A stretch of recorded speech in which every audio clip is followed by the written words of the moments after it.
واتفاجئت بيه ساعتها لما طلب مني إن هو يقابلني، واحنا متعودين كده نتقابل في أماكن عامة ومفتوحة وعادية. بس المرة دي المكان اللي طلبه صدمني. قلت له انت ازاي تقولي كده ولا ازاي تطلب مني كده؟ انا مستحيل اصلا اجي معاك المكان ده. قال لي وفيها ايه؟ هو انت مش واثقة فيا؟ قلت له مال الثقة ومال ان انا اروح او ما اروحش، لا طبعا انا مستحيل اعمل كده. ساعتها زعل مني وفضل يقول لي انت مش بتثقي فيا ولا بتحبيني زي ما انت مفهماني. قعدت اقول له لا انا طبعا بحبك، الثقة ملهاش دعوة بالكلام ده، انا واثقة فيك وكل حاجة، بس انا ما اقدرش اعمل كده. ولو عاوز تقابلني نتقابل بره في اي مكان، انما الكلام اللي انت بتقوله ده مستحيل. وللأسف اللي حصل بعد كده صدمني صدمة عمري. ازيكم عاملين ايه؟ وحشتوني جدا جدا من اخر فيديو. بشكركم جدا طبعا في اول الفيديو على دعمكم اللي بيفرق معايا جدا بجد، واللايك اللي بتحطوش، الشير اللي بتعملوه، والناس اللي بتشوفني لأول مرة وبتعمل سبسكرايب للقناة، كلكم على راسي، بحبكم جدا في الله.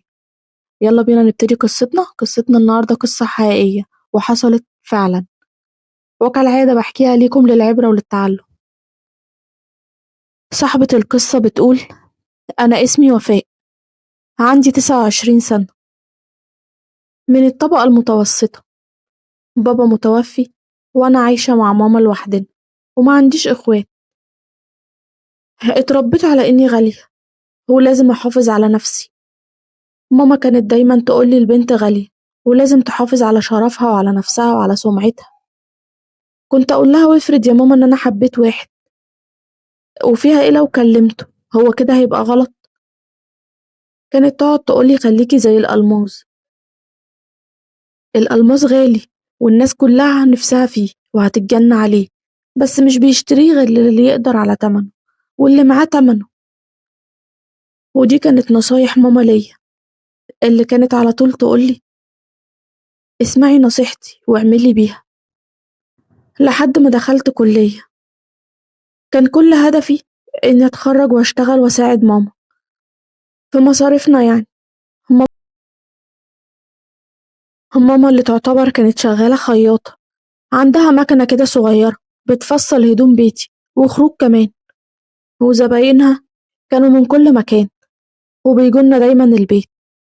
كنت شايفة قد إيه إن هي ماما بتتعب وبتشقى عشاني، عشان أكمل تعليمي وأعيش عيشة كويسة. عشان كده كان نفسي إن أنا آخد شهادتي وأشتغل بيها وأساعدها. دخلت الكلية وأنا قطة مغمضة. طول السنين اللي فاتت عمري ما كلمت ولد ولا كان ليا علاقات ولا حب ولا أي حاجة من الحاجات دي. لحد ما دخلت الكلية كل حاجة اختلفت واتغيرت، عالم مفتوح قدامي، عالم جوه الكلية عمري ما شفته قبل كده.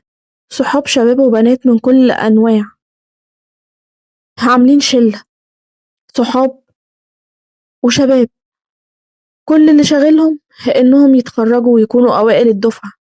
وشباب تانيين كل اللي شاغلهم إن ده يتعرف على دي وده يكلم دي، ويعملوا شلة ويخرجوا ويسهروا ويتفسحوا سوا. وكان من كل لون ومن كل نوع موجود جوه الكلية. لحد ما في يوم اتعرفت على مجموعة بنات وشباب كانوا بيحاولوا يقربوا ليا بأي شكل. اتشدت ليهم، حسيت إن هما فيهم شبه مني. دايما كنت أطلع أذاكر في المكتبة، ألاقيهم يطلعوا معايا ويقعدوا نذاكروا سوا، ويقولوا إن هما كمان متعودين إن هما يذاكروا على طول في المكتبة. كانوا بيحاولوا يحسسوني إن هما شبهي وإن هما زيي. ما كنتش أعرف إن هما بيعملوا كده عشان يحاولوا يقربوا مني مش أكتر. وأنا فعلا حسيت إن هما شبهي وبدأت أتعرف عليهم. وكان فيهم شاب اسمه صلاح.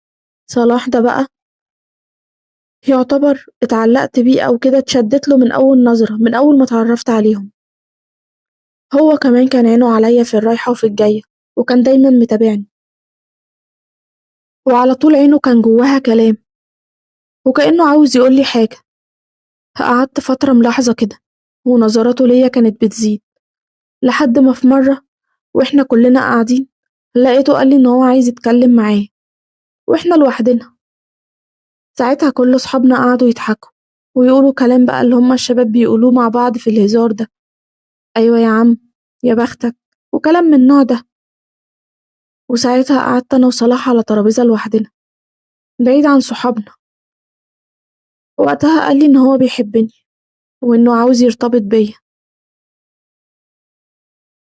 ساعتها فهمت إن هو عاوز يتقدم لي ويقابل ماما. قلت له: يعني أنت عايز تقابل ماما وتتقدم لي وكده؟ ساعتها لقيته ضحك ضحكة غريبة ما فهمتهاش وقال لي: لأ، أتقدم لك إيه بس دلوقتي؟ لأ أكيد مش دلوقتي، يعني أنا معايا إيه عشان أعرف أتقدم لك حتى؟ قلت له: ليه؟ ليه مش معاك حتى إنك تجيب خاتم مثلا ونقره فاتحة؟ قال لي: لأ مش معايا، أنت ما تعرفيش حاجة عني. أنا أمي شغالة عشان تصرف عليا أنا وإخواتي الصغيرين، إخواتي الصغيرين اللي في مدارس وتعليم ودروس، وأبويا متجوز واحدة تانية غير أمي ومعاه عيال تاني غيرنا وبيصرف عليهم، ويعتبر كده نسانا إحنا وأمنا، وزي اللي طلقنا مع أمنا من ساعة ما طلقها. وأمي من ساعتها وهي بتشتغل عشان تصرف علينا. إزاي بقى أجي دلوقتي وأقول لها أنا عاوز أخطب ولا حتى أقرا فاتحة؟ قلت له: بس أنا دي طريقتي عشان أنت ترتبط بيا، أنا مش بكلم حد ولا بمشي مع حد زي ما أنت عايز. قعد يقول لي: طيب خلينا بس نتعرف على بعض الأول ونقربوا من بعض وبعد كده هتتحل. وقتها ما عطيتوش رد، ما كانش عندي رد أقوله له، وسبت الموضوع مفتوح. بس من بعدها طريقته معايا اختلفت خالص، وكأنه كان بيحاول يشدني ليه ويحببني فيه. ومع الوقت أنا فعلا بدأت أعجب بيه وأتشدله كمان، عشان كان بيعمل كل حاجة أنا بحبها، وكأنه فهم بالظبط شخصيتي وبقى بيعمل الحاجات اللي أنا بحبها وببقى عايزاها، وبقى يعمل كده عشان يقربني له. الوقت ده أنا فعلا بدأت أحبه وأحس إن أنا مهمة وإني بنوتة بقى وحلوة والحاجات اللي البنات بتحس بيها دي. من كتر كلامه الحلو ليا بقيت شايفة نفسي حلوة وبدأت أهتم بنفسي أكتر. والفترة دي عشنا مع بعض أجمل قصة حب، بقينا بنتكلم دايما ونتقابل دايما وطول الوقت مع بعض على التليفون، وفي الكلية مع بعض على طول برضه، ده غير خروجاتنا سوا. بس دايما لما كنا بنكون خارجين كان يقولي: بقى هاتي فلوس زيادة معاكي. لما كنت أسأله ليه كان يقولي إن هو مش معاه فلوس زيادة. مرة يقولي: أصل أخويا تعبان وماما ودته الدكتور وجابت له علاج كتير وغالي وأنا محرج أطلب من ماما فلوس. ومرة تانية يقولي معرفش إيه باظ في البيت وتصلح بفلوس كتير. هو انتي عارفة أمي شغلها على قد، يعني كل مرة كان يقولي سبب شكل وسبب مختلف، وأنا بصراحة ما كنتش بشك فيه خالص ولا حتى بيجيلي إحساس إن هو بيكدب عليا. بالعكس كنت بصدقه واخد معايا فلوس زيادة من ماما، وكنت أعتبر أنا اللي بصرف على الخروجة كلها عليا وعلى صلاح. هو كل مرة كان يقولي: بكرة نتجوز وأعوضك عن كل ده، وأنا من كتر حبي فيه كنت دايما بفكر فيه بقلبي مش بعقلي. عشان كده ولا مرة شكيت في أي حاجة كان بيقولها لي، لحد ما كنت أنا وهو حبينا بعض قوي لدرجة إن أنا ما كنتش أقدر أبعد عنه. لقيته بيقولي إن هو عاوز يشوفني. قلت له: ماشي، حدد المكان ونتقابله واليوم والساعة كام. بس اليوم ده رد صدمني لما لقيته بيقولي: تعالي عندي. قلت له: ايه اللي انت بتقوله ده؟ اجي عندك فين؟ انت بتستهبل؟ قال لي: وفيها ايه؟ هنقعدوا نتكلموا مع بعض براحتنا وهنوفر فلوس الخروجه. انت عارفه ان انا ما بيبقاش معايا فلوس للخروجات وانت اللي بتصرفي على الخروجه. قلت له: لا طبعا، انا مستحيل اعمل كده. ساعتها قعد يقول لي: يعني انت مش واثقه فيا ولا بتحبيني زي ما بتقولي؟ قلت له: مال الثقه بالكلام ده؟ أنا واثقة فيك طبعًا، بس أنا ما أقدرش أعمل كده. لو عاوز تقابلني يبقى برّه في أي مكان، إنما اللي أنت بتقوله ده مستحيل، انساه أساسًا. وبعدها خرجنا كلنا قعدنا في كافيه، وساعتها صلاح معاملته ليّا اتغيرت خالص. كنت حاساه زعلان مني، بس ما كنتش عارفة السبب، وما جاش في بالي أصلًا أي سبب، ولا شكيت إن هو ممكن يكون زعلان من حتة إن أنا ما رضيتش أقابله عندهم في البيت. وفي الخروجة دي واليوم ده اتعرفنا على واحدة كانت قاعدة في الكافيه، وحصلت معاها مشكلة كبيرة، وأنا وصحابي ساعتها اتدخلنا وحلينا المشكلة. ومن بعدها اتعرفت علينا، وساعتها عرفت إن هي اسمها سندس، ومن سننا تعتبر، بس هي في كلية خاصة. وعرفت وقتها إن باباها رجل أعمال غني جدا، ومن بعدها بقت على طول معانا في كل خروجاتنا، وأي خروجة كنا نتفقوا عليها هي كانت بتخرج معانا. بس الوقت ده صلاح اتغير معايا قوي، وبقى زي ما يكون بيبعد عني واحدة واحدة. وأنا كنت اتعلقت بيه جدا لدرجة كبيرة قوي، لدرجة إن أنا ما كنتش متخيلة حياتي من غيره. وفي مرة اتكلمت معاه وسألته هو أنت زعلان مني ليه؟ هو أنا عملت حاجة زعلتك؟ قال لي لأ. ليه؟ ليه بتقولي كده أصلا؟ قلت له طريقتك معايا متغيرة. ساعتها فضل مصمم إنه مش زعلان مني في حاجة. بقيت بقول لنفسي طب إزاي وهو حتى مكالمة التليفون بطل يكلمني أصلا، ولما برن عليه ما بيردش عليا. أنا كنت متأكدة إن هو زعلان مني، خصوصا بعد ما مرضتش أروح له. الوقت ده خليت صحابي يكلموه ويسألوه، بس برضه محدش وصل معاه لحاجة. وساعتها كنت شايفة تجاهله ليا، وبقى بيعامل كل زمايلتنا البنات بطريقة حلوة قوي، خصوصا قدامي، زي ما يكون كان بيضايقني أو بيخليني أغير. هو أنا بصراحة كنت بغير جدا وببقى هتجن، لأني حبيته قوي وما كنتش قادرة على اللي هو بيعمله ده. اتعلقت بيه بدرجة كبيرة قوي، وما بقتش متخيلة إن أنا أبعد عنه ولا إن هو يبعد عني. عشان كده قررت إن أنا هتصل بيه وأفهم منه ماله، واللي مزعله هخليه ينساه وهصالحه أيا كان التمن إيه. اتصلت بيه، وبعد 4 مرات ما كانش بيرد، ورد عليا في الآخر. أول ما رد قلتله وحشتني، لقيته رده بارد جدا وبيقولي ربنا يخليكي. قلتله مالك يا صلاح، أنا عاوز أفهم فيه إيه. ساعتها قعد يقولي أنا مصدوم فيكي، ومش قادر أصدق، مش قادر أصدق إن انتي بتضحكي عليا، وإن انتي تطلعي مش بتحبيني. قلتله أنا يا صلاح مستحيل، أنا بحبك جدا وأنت عارف كده، أنت أول حب في حياتي. قال لي مش باين.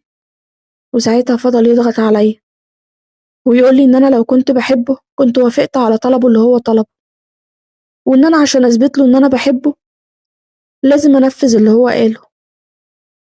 وفضل يضغط عليا عشان أروح له وأثبت له إن أنا فعلا بحبه. وقتها كنت خايفة قوي إن هو يبعد عني ولا يسيبني. في الوقت ده أنا ما كنت مش عارفة أعمل إيه. أنا مش عاوزة صلاح يسيبني ويبعد عني. عشان كده ساعتها قلت له بس توعدني أنا هنفذ اللي أنت عاوزه، بس هتحافظ عليا ومش هتعمل أي حاجة غلط، ولا تتعدى حدودك، ولا تعمل حاجة ممكن بس تزعلني ولو 1%. قعد يوعدني إن هو مش هيضايقني أبدا ولا هيزعلني، واتفق معايا على إني أروح له تاني يوم. قال لي ماما عندها شغل كتير برا البيت، وفترة الصبح إخواتي بيكونوا موجودين في المدارس، يعني ده أنسب وقت. قلت له ماشي. وتاني يوم فعلا لبست واتشيكت وكنت زي القمر، ورحت فعلا على أساس إن احنا هنقعد ونتكلم مع بعض شوية عشان نوفر مصاريف الخروجة زي ما هو فاهمني، وبعدها أمشي عادي. بس اللي حصل كان كارثة، كان كارثة بالنسبة لي، وغير كل حاجة. صلاح من أول ما فتح لي الباب وهو عينه كانت كلها نظرات تخوف. دخلت وقعدت شوية، كان مجهز فطار، فطرنا سوا، وبعدها قعد يقولي إن هو محبش غيري، وإن أنا حبه الأول والأخير، وكلام من اللي أي بنت بتحب تسمعه. الوقت ده مشاعري كانت كلها متعلقة بيه، وكنت ضعيفة قوي. قرب مني وأنا كنت مستسلمة لمشاعري ولقلبي.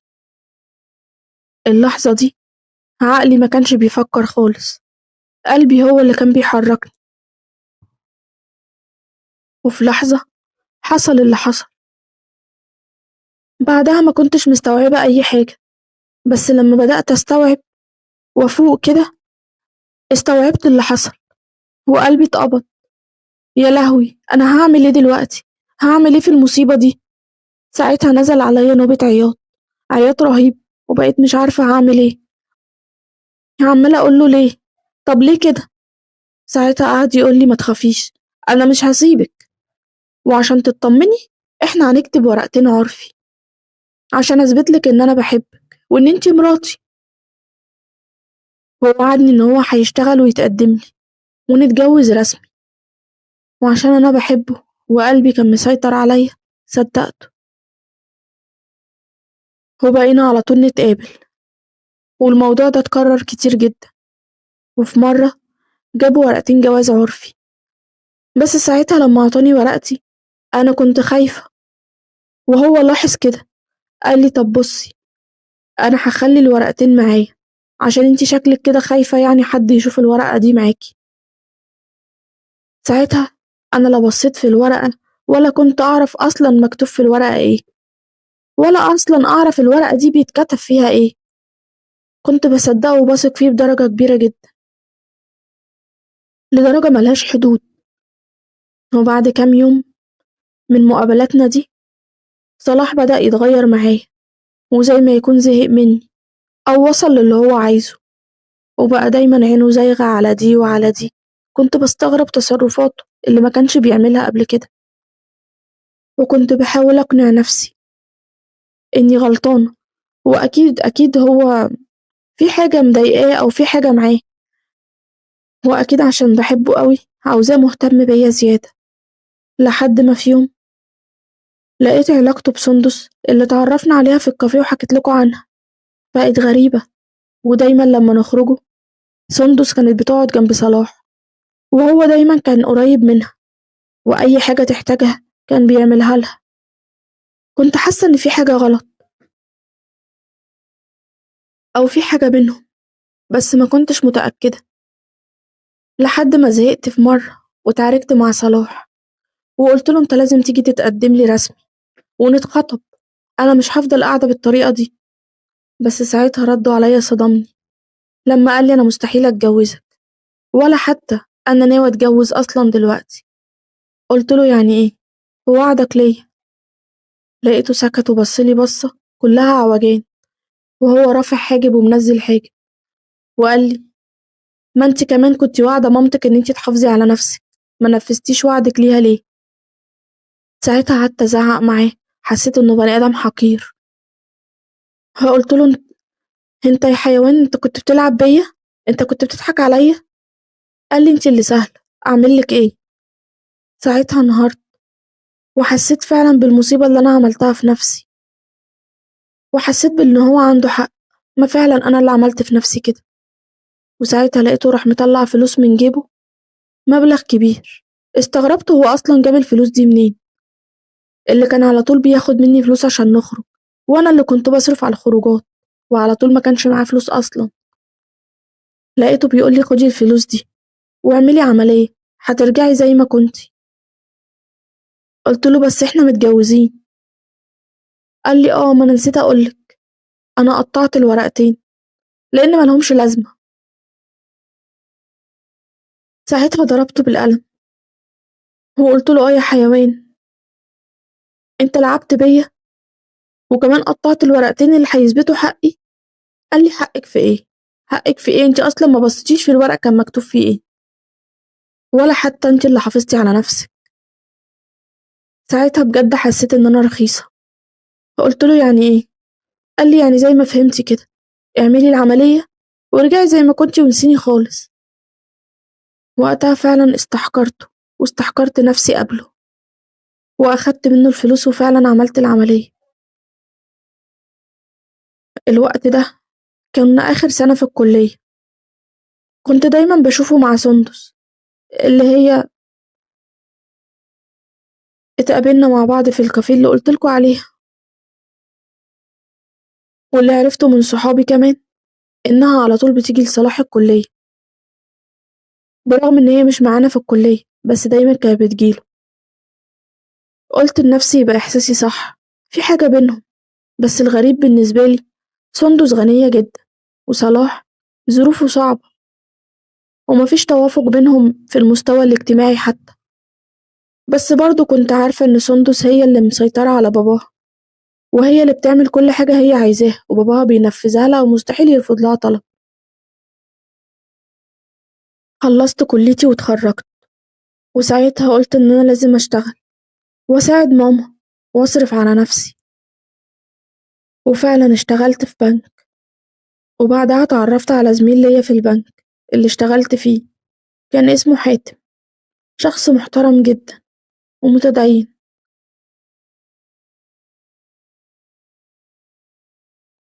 وده اللي ظهر لي منه وقتها، وده اللي أنا كنت فاهماه، أو بمعنى أصح كنت شايفاه. وبعد حوالي شهرين من شغلي في البنك لقيته بيقولي إن هو معجب بيا وعاوز يتقدم لي. ساعتها فرحت قوي، لأن أنا كنت فاكرة إن حياتي كده خلاص وقفت بعد صلاح وبعد اللي حصل لي معاه، وإن أنا ولا هينفع أرتبط ولا هينفع أتخطب بعده. بس اللي اكتشفته إن عادي حياتي مشت، لأني كنت وقتها اعتبرت إن حياتي هتمشي زي ما أنا عاوزة. كنت فاكرة إن حياتي وقفت من بعد صلاح، بس لقيت الدنيا ماشية. فرحت ورحت ساعتها حكيت لماما وقلت لها، وطبعا ماما فرحت جدا، وحددنا ميعاد وجالنا البيت هو ومامته. هو مامته ما كانش عندها غيره، وحيد مامته يعتبر، وبابا متوفي. وعشان ساعتها ظروفه كانت كويسة ومناسبة ويعتبر متيسر حاله يعني، ماما وافقت على طول واتخطبنا. والوقت ده صحابي من أيام الكلية كانوا بيكلموني دايما، وأنا كنت على تواصل معاهم، وكنا بنكلم بعض على طول، وعلاقتنا زي ما هي مستمرة. بس ما كنتش أعرف أي حاجة عن صلاح، وبصراحة ما كنتش بحاول أسأل عليه ولا أعرف عنه أي حاجة. بعد كام شهر بدأنا نجهز حاجتنا عشان نتجوز، وساعتها حاتم كان جاهز شقته، لأن زي ما قلتلكوا ظروفه كانت متيسرة. دايما كنت حاسة إنها بالنسبة لي جوازة عقل مش جوازة قلب خالص. ما حسيتش من ناحية حاتم بأي مشاعر، ولا حسيت إن أنا بحبه، بس كنت دايما حاسة إن هو طوق نجاة ليا عشان أهرب من قصتي مع صلاح ومن اللي حصل لي زمان. صلاح اللي رغم كل اللي حصل بينا كنت حاسة إن أنا برضه لسه بحبه. ومع الوقت اكتشفت إن أنا فعلا مش قادرة أنساه، بس كنت بضحك على نفسي وأقول لنفسي إن أنا نسيته وهعيش من غيره عادي. بس اللي حصل كان عكس كده خالص. اتجوزت أنا وحاتم، ومن أول يوم جواز ما كنتش حاسة براحة خالص معاه، رغم إن كنت شايفاه مناسب ليا. بس للأسف فترة الخطوبة ما كانتش طويلة عشان أفهمه كفاية يعني، ولا حتى عرفت تفاصيله ولا عرفت أي حاجة عن شخصيته عشان أحدد هل هو مناسب ليا ولا لأ. حاتم كان ابن أمه جدا. هختصر لكم الموضوع ومش هطول معاكم في موضوع حاتم كتير. حاتم كان ابن أمه، كلمة أمه لازم تمشي عليه وعليا أنا كمان. حتى أول يوم جواز سمعته بيكلم مامته وبيحكي لها كل حاجة، وهي بتقوله اعمل كذا واعمل كذا. بالنسبة لي دي كانت أول صدمة أخدها منه أو أخدها فيه، لأنه بالنسبة لي حكى حاجات خاصة جدا ما بينا ما ينفعش حد يعرفها أصلا غير أنا وهو وبس، ولا أهلي ولا أهله. وبعد ما عدى كام شهر أنا وهو ما كناش متفقين خالص، وأكتر مشكلة كانت مقابلاني معاه إنه كل حاجة بيحكيها لمامته، وكان متضايق من نجاحي في شغلي، ودايما كنت حاسة إن هو غيران من نجاحي. وزي ما قلتلكم مش هضيع وقتكم كتير في قصتي مع حاتم، لأنها حاجات كتيرة قوي وكلها وصلتنا في الآخر لطريق واحد، وهو الطلاق. وساعتها أخدت حقوقي والموضوع خلص ورجعت بيت ماما، وكنت مستمرة في شغلي زي ما أنا وحياتي ماشية. ورجعت أتقابل تاني أنا وصحابي من أيام الكلية، ووقتها عرفت منهم إن صلاح وسندس اتجوزوا، وبابا سندس هو اللي جاب لهم كل حاجة، وكمان فتح لصلاح شغل اشتغل في الملابس فترة لحد ما كبر وبقى عامل براند ملابس خاص بيه هو. وصلاح كان ذكي جدا وشاطر، عرف يكبر نفسه بسرعة وكبر في شغله وعمل اسم له في السوق بين رجال الأعمال. وطبعا سندس هي اللي كانت مسهلة كل حاجة لصلاح عشان كانت بتحبه وبتحبه جدا كمان. الوقت ده مش هقول إن أنا ما زعلتش، بالعكس أنا اتصدمت وانهارت وزعلت جدا واتصدمت كمان. وساعتها فهمت ليه صلاح عمل معايا كده، وكمان عرفت إنه كان بيستغلني عشان أصرف عليه مش أكتر من كده. وبعد فترة اتفاجئت بيه وأنا خارجة من شغلي من البنك، لقيته راكب عربية تحفة ونزل منها وجاي يسلم عليا. أنا ساعتها من جوايا كنت فرحانة قوي، فرحانة إن أنا شفته، لأنه شكله اتغير وكان وحشني جدا ونضف جدا عن زمان. وقفت واتكلمت معاه وأنا عاملة نفسي قال يعني مش طايقاه. لقيته بيقولي وحشتيني، فقلت له أيوة أيوة اضحك عليا زي زمان. قعد ساعتها يحلف إن هو كان غصب عنه وإن هو محبش حد في حياته غيري. وطبعا أنا الضعيفة الهبلة اللي كنت بصدق كل كلمة يقولها. ساعتها أخدني ورحنا قعدنا في كافيه، وهناك استرجعنا كل حاجة فاتت وذكرياتنا مع بعض. وقتها قلبي كان بيدق جامد عشان أنا فعلا كنت بحبه بجد. وتقريبا كده علاقتنا رجعت تاني. وقال لي إن هو كان متابع كل أخباري الفترة اللي فاتت وعارف إن أنا اتجوزت واتطلقت. وقال لي إن هو جوازته من سندس دي جوازة مصلحة عشان يكبر بس ويبقى معاه فلوس ويعرف يعيش زيه زي أي شاب، وعشان يستغلها وياخد منها يخليها تمضي على حاجات تعمل له تنازلات وحاجات كده يعني عشان ياخد فلوسها يعني. وساعتها تقريبا كده علاقتنا رجعت من تاني، بس المرة دي رجعنا نتقابل وأنا راضية ومبسوطة وعارفة إن علاقتنا هترجع لنفس النقطة تاني. وفعلا رجعنا ومن غير أي اعتراض مني، وبقينا دايما بنتقابل. بس بعد فترة قلت لصلاح إن هو دلوقتي ظروفه تسمح إن هو يفتح بيتين وإن هو يتجوزني. قال لي أنا مقدرش أطلق سندس. قلت له أنا ما قلتلكش طلقها، أنا بقولك اتجوزني عليها زوجة تانية يعني. لقيته خايف منها ومصمم إنه مستحيل يضحي بكل اللي وصله ده. قلت له أنت دلوقتي مش محتاج سندس في حاجة أصلا ولا فلوس باباها، أنت عندك اللي يكفيك وزيادة والبراند بتاعك ومصنع خاص بيك، ولا أنت راجع تضحك عليا تاني زي زمان؟ وقتها ما لقيتش منه أي حل غير إنه مصمم إنه مش هيخسر أي حاجة هو وصلها.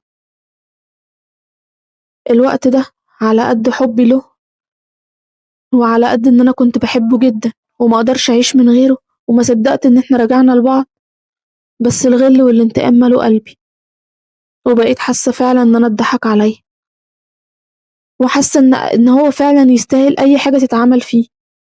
خصوصا لما اتفاجئت وعرفت كمان إن الشقة اللي كنا بنتقابل فيها إن هو كان عاملها مكان خاص بيه هو لمزاجه وبيقابل كتير غيري فيها. ساعتها ما كنتش شايفة أي حاجة غير إن أنا لازم أنتقم منه، وعاوزة أنتقم منه بس من غير ما أعمل أي حاجة بنفسي. فضلت أفكر أنا هعمل كده إزاي. ساعتها قلت بس هو سندس مفيش غيرها، أكيد لو سخنتها وعرفتها كل حاجة عن جوزها وإنها مخدوعة فيه هتعمل اللي أنا عاوزاه من غير ما أبان في الصورة أصلا. ساعتها كلمت صلاح وقلت له إن هو وحشني وإن أنا عاوزة أشوفه، وطبعا هو في الحاجات دي ما بيصدق وبيفضي نفسه كمان، ويجي يجري عشان يقابلني. وفعلا اليوم ده اتقابلنا، وصورت فيديوهات وصور كتير من غير ما ياخد باله.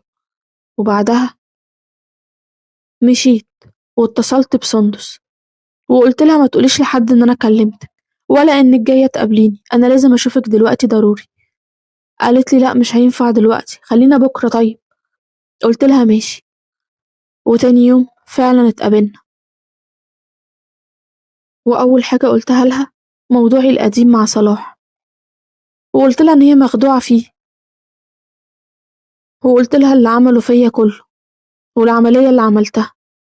سندس ما كانتش مصدقة اللي هي بتسمعه مني، بس كانت في نفس الوقت مش فارق معاها، لأنها كانت فاكرة إن كل اللي حصل ده حصل قبل ما صلاح يعرفها أصلا. بس اتفاجئت بالفيديوهات اللي أنا وريتها لها، وإننا لحد دلوقتي بنتقابل.